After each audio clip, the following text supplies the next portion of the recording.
investment ideas. No, not at all. So I was really happy when you showed those 5 things, the politics, the social, the environment, because most of the world thinks those are soft data points that are not really having an impact, but they have a tremendous impact. So I was really hit by your slides, and they made a lot of sense to me. So thank you.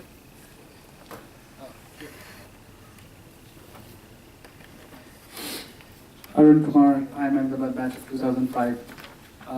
So you talked about innovation and managing the two-speed world. What I'd like to know is your opinion on, there's been 2 schools of thought. One is you should have an innovation team, and then you should have your regular business, and they should interact with each other now and then so that the regular business keeps learning. And then the other way of doing it is you embed innovation within the team.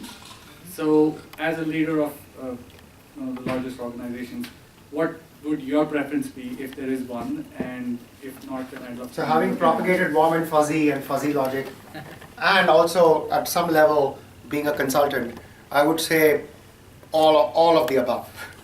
And let me explain. So I think there is no question that you cannot take the whole organization out on a roller coaster ride. If you're a large company, let's face it, that's unreal.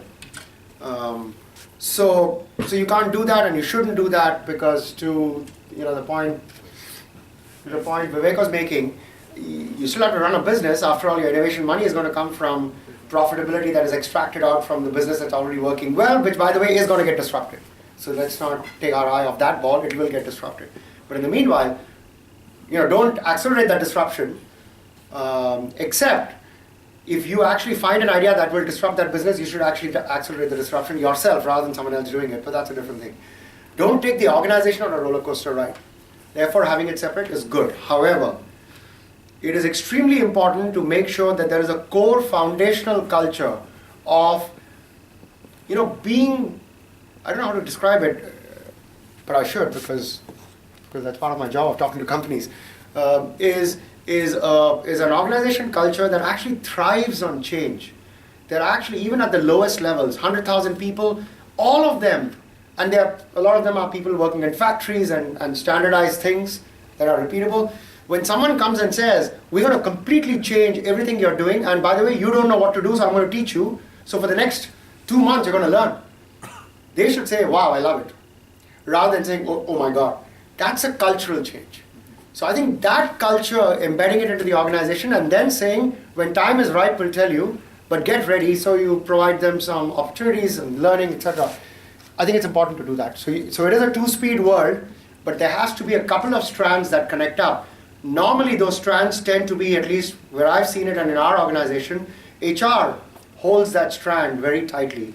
And I think having an HR leader who really gets it, that then drives it through. I come from the GE world where HR is very strong and has a seat at the table, etc. So we use HR for those types of things because it's cultural. Hi, Tiger. Thank you. Ramesh here. Right. So the change, what we are talking about is companies do have radars to find out what's coming up. They're ready to change. But my question is, for example, a service company in Indian context, IT service company, everybody wants to become a product company. But the change is happening within the organization, but I don't think they can't change the external world. The acceptability, because today this company is doing these IT services for past 20, 30 years, suddenly I cannot go and say I'm also making products. So what do you think? Because you can't change a new world, but how do you, I know IBM has successfully, they have done from manufacturing to a servicing company, but now the challenge is not within the company, but it's outside. The way they accepted the company is not going to change just because there is a change internally is coming. Yeah, so I'll try and answer the point you're making. May not be successful in answering it. I actually don't think innovation or change is only about inside the company. The reality is that, again, if you really look at the startup world and want to learn from there, startup companies don't innovate by actually sitting in a room and building something. These days, it's about maybe building a little bit and throwing it out into the ecosystem so that customers use it. And by the way, this applies to the B2B world as well. In the B2C world, of course, it applies. But even in the B2B world, enterprise world, it applies. You throw it out, bring customers into that innovation evolution. Therefore, it means that evangelizing the change becomes one of the requirements of companies that want to drive change themselves. So it's not about talking, I mean, customers know what change is needed, then you go and change. No. It's about you having as much of an idea about the change and convincing the world that change is needed. So being an evangelist about certain types of change that you're trying to drive, and being an evangelist about where you think the world is going and therefore this is needed, is part of the change that companies have to drive.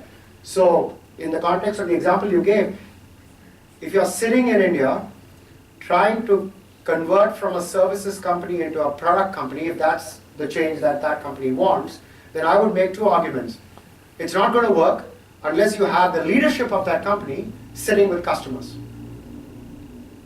Number two is it's not going to happen unless you have evangelists who evangelize the companies who are unwilling to change and convince them that they should change. We heard enough examples where companies actually don't want to change. Until finally they have to change, and then some of them change or a lot of them die.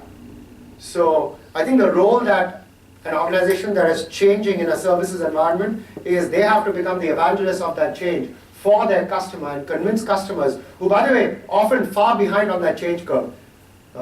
You may be far ahead of that change curve, but your job is to convince your client. Otherwise, when the client is ready for change, you may lose the client. It's too late. Okay, Tiger, I think we'll have to stop it there. I know it's generated a lot of questions, but we are running short on time. Please, one last. Okay, so last question, yes. Hey Tiger, this is Anshul Verma. I am Bangalore batch of 2005. My question is, do large companies, and especially the traditional companies, have to be the idea innovator? Many of these companies could be just agile and look at the startup world and kind of remain connected with the startup world and can just be a fast follower. And I always think of the example of Apple, right? Apple doesn't necessarily innovate, but they're very fast follower, and they always keep their eye on what is happening in the market. But whenever they do it the best. Yeah. No, I actually think that's by the way, the fastest way and probably the potentially highest probability of success way for large companies to innovate. And you know, I have a belief which could be wrong, but the belief is if a large company says, I'm going to innovate myself, probably going to fail. The large company has to say, I'm actually going to create an ecosystem of innovation, and I'm going to depend on other people to innovate, which means I need to know how to run partnerships. It's a belief in the open world. Closed worlds are going to die. Open worlds are going to be more successful. So you need to open up your organization to other organizations working with you, bring them in, allow the innovation to happen there. You still need to create a culture that welcomes such innovation, disruption, digestion of that, etc., etc. So you still need to do that. But to say that I'm going to be the creator of ideas, etc., is, I think, a fool's world. The world is not going that way. Thank you. All right, thank you. Thank you. Just a second, so actually, if you could thank Tiger and present him with a plaque for. So as a small token of our thanks, and I'm sorry I forgot that you were there in 2005. No, even I forgot. I also forgot until Atul reminded me. Yeah, so this is especially special because it's a decade, but this is a small token of our thanks to Tiger, so please hold.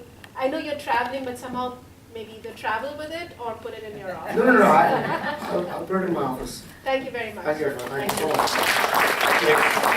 Could also come up, we actually missed giving you a small appreciation as well. If you could come up for just a second, Namrata, if you could. I didn't really do anything.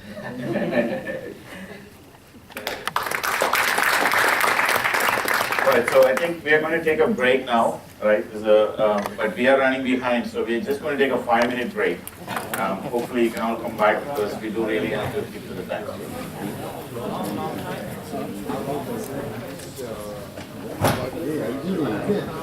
So good to see you. This is Nicholas. So good to see you. You are at Yale now, huh? Last time. It's been about 3.5 years. Okay, that's it. Okay, I thought they were making like this. Okay. This one? Yeah. Just a question.